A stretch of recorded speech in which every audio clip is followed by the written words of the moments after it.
sijui siwezi peana serikali kwa watu ambao wameiba pesa. Na tungependa kuambia watu ya kwamba we have a constitution in place. It is that constitution vests all the powers and supremacy to the people of this republic. Hakuna mtu Kenya hii ambaye ako na sheria kushinda katiba ya Kenya. Katiba ya Kenya imepea raia jukumu na nguvu yote ya kisheria. So kama raia watakuwa wanaamua tumechagua fulani, whether hiyo mtu ni mwizi, whether huyo mtu ni mjinga, whether huyo mtu ni mtu wa aina gani, the people of this republic are the determinants of who becomes the president of this country.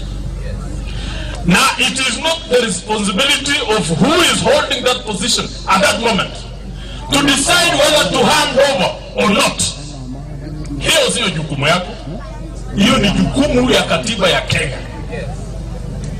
Hiyo ni jukumu ya nani? Ya katiba ya Kenya. It is the constitution that determines how power is handed over. The swearing in is not done by the incumbent. The swearing in is done by the judiciary.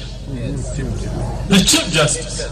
So mtu asituambie ati fulani akichukua hii kiti I will not hand over power.